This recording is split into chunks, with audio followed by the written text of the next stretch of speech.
దేవుని ఉన్నతమైన కృపను బట్టి మీ అందరికీ వందనాలు. దేవుని పరిశుద్ధ గ్రంథం నుండి ఆయన లేఖనాన్ని చదువుదాం. దానియేలు గ్రంథము 11వ అధ్యాయం 32వ వచనం.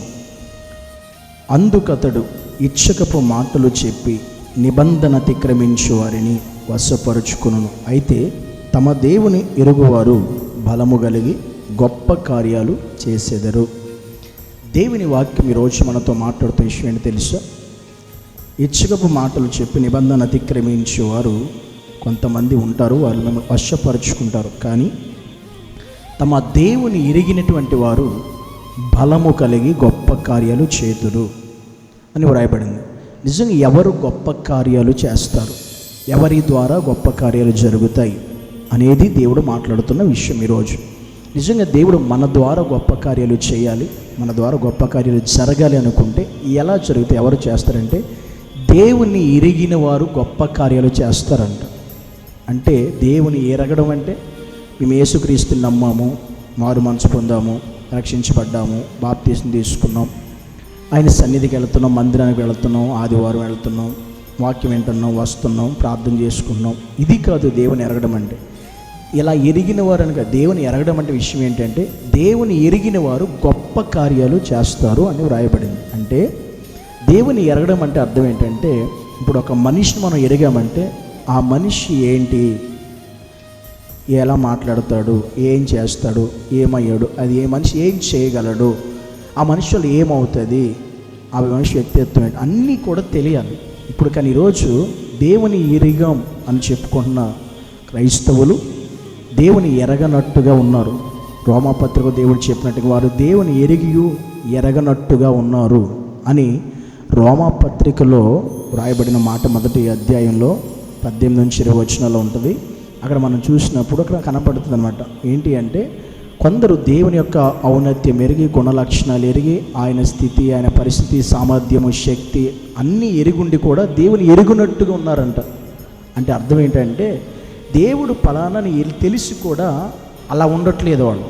అలాంటి వారిగా దేవుని ఎరగడం అంటే, దేవుని ఎరిగి ఉండడం అంటే అర్థం ఏంటి? దేవుని ఎరిగిన వారు గొప్ప కార్యాలు చేస్తారు. అంటే దేవుని ఎరిగి ఉండడం అంటే అర్థం ఏంటంటే ఆయన ఏదైతే చేయగలడో అది నమ్మడం, ఆ ప్రకారమే జీవించడం, ఆ ప్రకారం ఉండడం, ఆ ప్రకారం బతకడం. అలా దేవుడు, నా దేవుడు ఫలానా కార్యం చేయగలడు, చేస్తాడని ఎవరైతే నమ్ముతారో, ఇంకా ఆ విషయంలో ఎలాంటి డౌట్, అనుమానం పడకుండా ఉంటారో అలాంటి వారిని దేవుని ఎరిగిన వారు అంటారు. దేవుడు, నా దేవుడు ఎలా చేయగలుగుతాడని తెలిసి కూడా మళ్ళీ అలా చేస్తాడా, చేయడా, అవుతుందా, అవదా, జరిగిద్దా, జరగదా, ఇలాగిన వారు ఎరిగినట్టు కాదు. ఆయన ఎరగడం అంటే ఏంటంటే ఆయన గురించి పరిపూర్ణంగా తెలియడం, తెలుసుకోవడం, ఆయన ఎప్పుడు ఎలా ఆయన ఉంటాడో, చేస్తాడో, చేయగలడో, ఆయన సామర్థ్యం ఏంటో, బలం ఏంటో, ఆయన కనికరం ఏంటో, కృప ఏంటో, వాత్సల్యత ఏంటో, జ్ఞానం ఏంటో, అన్నీ కూడా ప్రేమ ఏంటో అన్నీ ఎరిగినవి, అన్నీ తెలియాలి. అదే జస్ట్ ఏదో క్రీస్తుని నమ్మమనేది కాదు. ఆ ఒక్కటి ఉంటే సరిపోదు, రక్షణ ఒకటి ఉంటే సరిపోదు, ప్రార్థన ఒకటి వెళితే సరిపోదు.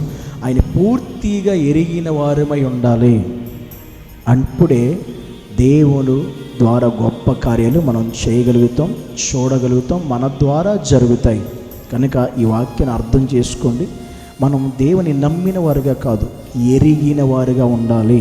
గుర్తుపెట్టుకోండి. ఇప్పుడు ఎగ్జాంపుల్, గొప్ప గొప్ప వాళ్ళు ప్రపంచంలో పిఎం మనకు తెలుసు, కానీ మన ముఖం పిఎంకి తెలియదు. అప్పుడు మనం పిఎం అంటే మనకి ఎరిగినట్టు కాదు. గుర్తుపెట్టుకోండి.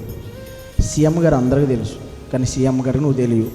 అది ఎగ్జాంపుల్గా మీకు అర్థం అవ్వడానికి చెప్తున్నా. సీఎం గారు నీకు తెలిసినంత మాత్రం నువ్వు ఎరిగినట్టు కాదు, నువ్వు ఆయనకి తెలియాలి. అంటే చాలామంది ఎరగడం అంటే పలానా ఆయన నాకు తెలుసు అంటారు కదా, అది తెలిసినట్టు కాదు. తెలియడం అంటే అతని గురించి పూర్తిగా నీకు తెలియాలి. ఉదయం లేచిన దగ్గర నుండి సాయంత్రం వరకు ఏంటి మొత్తం నీకు తెలియాలి. అప్పుడు తెలిసినట్లు లెక్క. దేవుడు కూడా అంతే. ఏదో దేవుడు నమ్మాం అది కాదు, పూర్తిగా మనం తెలిసి ఉండాలి దేవుడు ఏంటో. అప్పుడే నువ్వు ఆయనకి తెలియడం కాదు, ఆయన నిన్ను కనుగొనగలడా. అప్పుడే నీ ద్వారా ఘనమైన కార్యాలు, గొప్ప కార్యాలు నీ ద్వారా దేవుడు జరిగిస్తాడు. ఇది నీకు అర్థమైతే ప్రార్థన చేసుకుందాం. పరిశుద్ధుడైన దేవా, నీకు వందనాలు. నీ సన్నిధిలో ఈ సమయంలో మేము ప్రార్థిస్తున్నాం. మేము నిన్ను నమ్మేవారుగా కాదు, నిన్ను ఎరిగిన వారుగా ఉండాలి. నిన్ను ఎరిగిన వారు గొప్ప కార్యాలు చేస్తారని వాక్యం చెబుతుంది. కనుక మేము నిన్ను గొప్ప కార్యాలు చేయగలిగినంతగా ఎరిగిన వారమై ఉండే ఆత్మీయ జీవితాలు మా అందరికీ దయచేయమని యేసు నామములో ప్రార్థించి వేడుకుంటున్నాము తండ్రి. ఆమేన్.